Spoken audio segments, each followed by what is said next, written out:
ఆ నియోజకవర్గంలో గెలవాలన్నది ఎప్పటినుంచో ఆయన టార్గెట్. 10 ఏళ్ల నిరీక్షణ తర్వాత కోరిక నెరవేరింది. పైగా పార్టీలో ఆయనది బలమైన కోటరీ. మొన్నటి ఎన్నికల్లో తండ్రి కొడుకులిద్దరూ గెలిచారు. ఒకరు ఎమ్మెల్యేగా, మరొకరు ఎంపీగా గెలిచారు. ఎన్నికలకు ముందు అందరికీ అందుబాటులో ఉన్న ఆ నాయకుడు తీరా ఎమ్మెల్యేగా గెలిచాక ప్రజలకు ఆయన అందని ద్రాక్షయ్యారట. ప్రజలకు కనిపించినంత బిజీగా ఆయన ఏం చేస్తున్నారు? ఎందుకు దూరం అవుతున్నారు?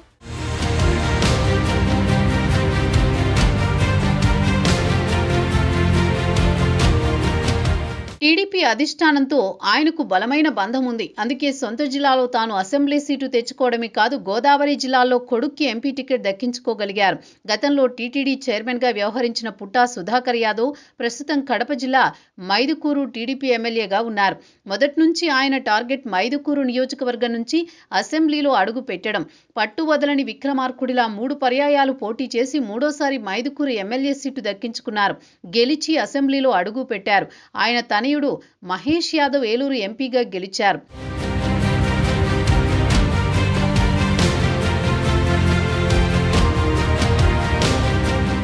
వ్యాపారాలు, ఇతర వ్యవహారాలు ఎలా ఉన్నా రాజకీయాల్లో మాత్రం పుట్టా సుధాకర్ యాదవ్ వివాదరహితుడు. ఆయనపై విరుచుకుపడడానికి విపక్షాలకు బలమైన కారణాలు కూడా పెద్దగా దొరకవు. సేమ్ టైం ప్రత్యర్థులపై ఆయన రాజకీయ విమర్శలు చేసే తీరు కూడా సౌమ్యంగా ఉంటుంది. అందుకే పుట్టా సుధాకర్ యాదవ్ రాజకీయాలు మాట్లాడినా, రాజకీయ విమర్శలు చేసినా పెద్దగా సంచలనాలేమీ ఉండవు.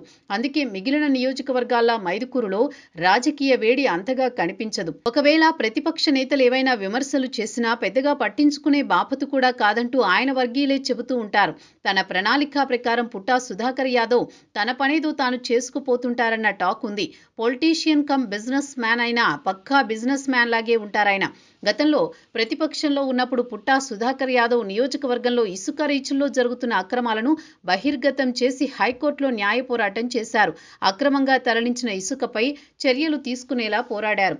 ఆ సందర్భంలో కూడా ప్రత్యర్థులను పుట్టా పరుషంగా ఒక్క మాట అన్న పాపాన పోలేదట.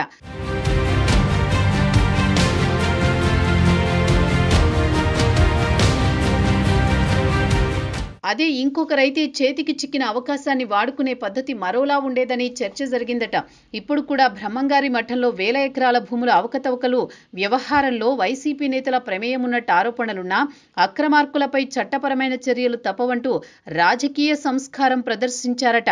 మా నాయకుడు భోలా శంకరుడంటూ ఆయన్ను అభిమానించే నేతలు వర్గీయులు చెబుతుంటారు. కడప జిల్లాలో మైదుకూరు నియోజకవర్గానికి రాజకీయంగా ఎంతో ప్రాధాన్యం ఉంది. ప్రధాన సామాజిక వర్గ ప్రభావం ఎక్కువగా ఉన్న రెడ్డి సామాజిక వర్గం నుంచి డిఎల్ రవీంద్రారెడ్డి, ఎస్ రఘురామిరెడ్డి ఎక్కువసార్లు గెలిచారు. బలమైన సామాజిక వర్గాన్ని ఢీకొట్టి 2012 నుంచి రాజకీయాలు చేస్తున్నారు పుట్టా. 2014, 2019 ఎన్నికల్లో రఘురామిరెడ్డి చేతిలో ఓడిపోయారు. 2024 ఎన్నికల్లో 20,000 పైచిలకు మెజారిటీతో గెలిచి తన ఆశయం నెరవేర్చుకున్నారు పుట్టా సుధాకర్. తండ్రి ఎమ్మెల్యే, తనయుడు ఎంపీ కావడంతో మైదుకూరు నియోజకవర్గంలోని పుట్టా అభిమానుల ఆనందానికి అవధులు లేవు. పుట్టా తనయుడు మహేష్ మాజీ మంత్రి యనమల రామకృష్ణుడికి స్వయాన అల్లుడు. తెలంగాణలో మాజీ మంత్రి తలసాని శ్రీనివాస్ యాదవ్కి పుట్టా సుధాకర్ యాదవ్ వియంకుడు కూడా. పార్టీలో బలమైన కోటరీలో ఉండడంతో 2014 నుంచి 2016 దాకా టీటీడీ బోర్డు మెంబర్గా ఉన్న పుట్టా సుధాకర్ 2018లో టీటీడీ చైర్మన్ అయ్యారు. వైసీపీ అధికారంలోకి వచ్చి కొత్త పాలక మండలిని ప్రకటించాక పుట్టా ఆ పదవి నుంచి వైదొలిగారు.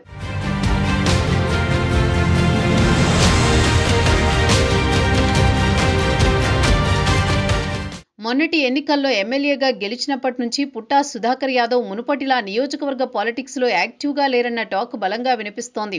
టీడీపీ ఎమ్మెల్యేగా గెలవడమే కాక పార్టీ అధికారంలోకి రావడం, జిల్లాలో 2 సీట్లు మినహా 5 కూటమి నేతలే గెలవడంతో పెద్దగా రాజకీయాలు చేయాల్సిన పని లేదన్నట్టు ఉండిపోయారట చాలా మంది నేతలు. ఈ కోవలోనే పుట్టా సుధాకర్ యాదవ్ ఈ ఏడాదిన్నర కాలంలో నియోజకవర్గంలో కన్నా ఎక్కువ సమయం వ్యాపారాలకే కేటాయించారన్న ఆరోపణలున్నాయి. గతంలో పుట్టా మహేష్ తండ్రికి చేదోడు వాదోడుగా ఉంటూ వ్యాపారాలను చూసుకునేవారు. కానీ మహేష్ ఏలూరు ఎంపీ కావడంతో అక్కడి రాజకీయాల్లో బిజీ అయ్యారు. దీంతో పుట్టా సుధాకర్ వ్యాపారాలను ఎక్కువగా తానే చూసుకోవాల్సి రావడంతో నియోజకవర్గానికి రావడం కాస్త కష్టంగా మారిందట. ఒకవేళ వచ్చినా అన్ని సుడిగాలి పర్యటనలే. ప్రభుత్వ కార్యక్రమాలకు హాజరవుతున్నా నియోజకవర్గంలో కొన్ని గంటలు మాత్రమే గడుపుతున్నారన్న అభిప్రాయంతో ఉన్నారట మైదుకూరు ప్రజలు.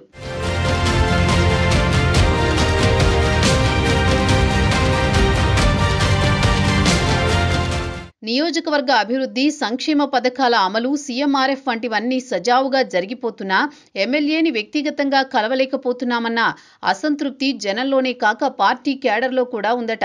ఎమ్మెల్యే పుట్ట సొంత నియోజకవర్గం మైదుకూరులో కన్నా ఎక్కువగా పొరుగున ఉన్న ప్రొద్దుటూరు నియోజకవర్గంలోని తన నివాసంలోనే ఎక్కువగా అందుబాటులో ఉంటారు. మాజీ ఎమ్మెల్యే రఘురామిరెడ్డి నివాసం కూడా ప్రొద్దుటూరే కావడంతో అక్కడికి వెళ్లడంలో ప్రజలకు, పార్టీ క్యాడర్కు పెద్ద ఇబ్బందేమీ లేదు. అయితే అత్యవసరమైన ఎమ్మెల్యేతో మాట్లాడాలంటే మాత్రం రాష్ట్రం దాటాల్సిందే. హైదరాబాద్కి వెళ్లి వీలు చూసుకుని కలవడం తప్ప మరో మార్గం లేదట. ఇటీవల కొందరు ప్రజలు తమ సమస్యలపై ఇచ్చిన వినతులు ఏమయ్యాయని ఎమ్మెల్యే పుట్టాని అడిగారట. పిఏలు మాట వినకపోతే నాకు చెప్పండని ఎమ్మెల్యే చెప్పడం చూస్తే మైదుకూరులో అంతా పిఏల పాలన తప్ప ఎమ్మెల్యే పర్యవేక్షణ లేదా అన్న అనుమానాలొస్తున్నాయట.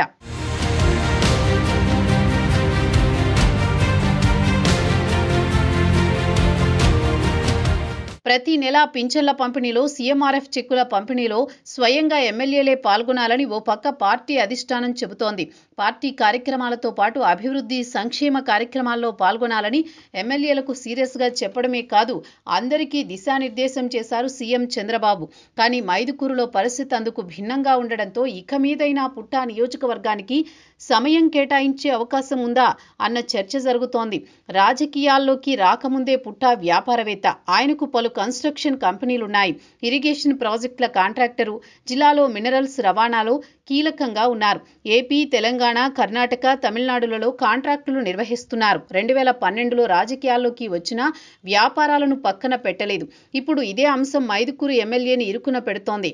అన్ని నియోజకవర్గాల్లాగే మైదుకూరులో కూడా అభివృద్ధి పనులు జరుగుతున్నాయి. అయితే ఎమ్మెల్యే అందుబాటులో లేరని అసంతృప్తి మాత్రం ప్రజల్లో ఉంది. వ్యాపారాల్ని, రాజకీయాల్ని బ్యాలెన్స్ చేయడం అంత ఈజీ కాకపోయినా ప్రజల్లో వ్యతిరేకత పెరగకుండా పుట్ట ఎలా మేనేజ్ చేస్తారనేదే ప్రశ్న.